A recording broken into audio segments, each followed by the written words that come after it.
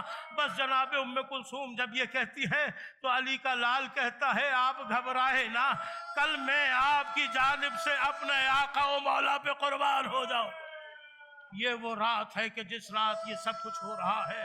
اصحاب حسین خیموں کے باہر میٹنگ کر رہے ہیں کہ فرزند رسول پریشان نہ ہونے پائے۔ ہر بی بی اپنے خیموں میں سب کو تیار کر رہی ہے، حتیٰ کہ مقاتل میں ملتا ہے جناب رباب بھی اپنے علی اصغر سے باتیں کر رہی تھی۔ علی اصغر تو جوان ہوتا تو میں بھی تجھے میدان جنگ میں بھیج دیتا۔ اس مرحلے پہ حسین نے آگے بڑھ کے سہارا دیا، اے رباب گھبراؤ نہیں، کل تمہارا لال وہ جنگ کرے گا، وہ جنگ کرے گا کہ زمانہ دیکھے گا۔ علی اصغر کے حوالے سے تسلی ہو رہی ہے، قرآن کی آوازیں بلند ہیں۔ یہی وہ شب عاشور ہے کہ جس میں حر منقلب ہوا ہے، حر کے چہرے کے تغیرات بدلے ہوئے تھے۔ حر کے بھائی کو جا کر خادم نے بتایا کہ حر کا چہرہ متغیر ہے، اس کی وجہ کیا ہے؟ جب بھائی نے آ کے پوچھا نا اپنے بھائی سے کہ تیرے چہرے کے تغیرات ایسے کیوں ہیں، اس نے ہاتھ پکڑا، پشت خیمہ پہ لایا، دیکھا کہ حسین کے چھوٹے چھوٹے بچے، خانوادہ رسول کے چھوٹے چھوٹے بچوں کی آوازیں آ رہی تھی، العطش العطش العطش، ہائے پیاس ہائے پیاس ہائے پیاس۔ کہا پھر کیا ارادہ ہے؟ کہا بس کیا ارادہ ہے، اپنے مولا و آقا سے معافی مانگنا چاہتا ہوں۔ حر بھی آ گیا اس لشکر میں، حر بھی آ گیا اس لشکر میں۔ یہ وہ قیامت کی رات ہے کہ جب حسین اصحاب سے کہہ رہے ہیں یہ میرے خون کے پیاسے ہیں، میں رسول اللہ سے کہہ دوں گا کہ میں نے کہا تھا چلے جاؤ، میں تمہاری جنت کی ضمانت لے رہا ہوں، لیکن اصحاب حسین عشق حسین سے سرشار تھے، اپنے مولا کی اطاعت میں لگے ہوئے تھے، اولی الامر کی اطاعت میں لگے ہوئے تھے۔ مولا ایسی زندگی کا کیا فائدہ، ایسی زندگی کا کیا فائدہ جو آپ پہ قربان نہ ہو سکے، ہم نہیں جائیں گے۔ یہی وجہ ہے آخری امتحان لیا شب عاشور میں حسین نے، بس عزیزو آخری کلمات ہیں، آخری جملے ہیں۔ حسین نے چراغ کو بجھا دیا اور کہا کہ جاؤ چلے جاؤ۔ اب جو حسین نے چراغ روشن کیا کوئی اپنی جگہ سے نہ ہلا، پھر حسین نے محضر نامہ پڑھنا شروع کیا۔ ایسے میں دیکھا کہ ایک 13 سال کا بچہ ہے جو اپنے پنجوں کے بل پہ کھڑا ہو کر اپنے چچا سے سوال کر رہا ہے، چچا کیا محضر نامے میں میرا نام نہیں ہے؟ کیا شہیدوں میں میرا نام نہیں ہے؟ بس آخری جملے سماعت فرمائیے، کیا محضر نامے میں میرا نام نہیں ہے؟ مولا حسین کہتے ہیں قاسم قاسم تو اپنی بات کرتا ہے، تیرے بھائی علی اصغر کا نام بھی ہے۔ عزادارو قاسم کا جملہ سنو گے، کہا چچا کیا فوج اشقیا خیموں میں آ جائے گی؟ کہا بیٹا میں اصغر کو خود لے کے جاؤں۔ الا لعنت اللہ علی القوم الظالمین۔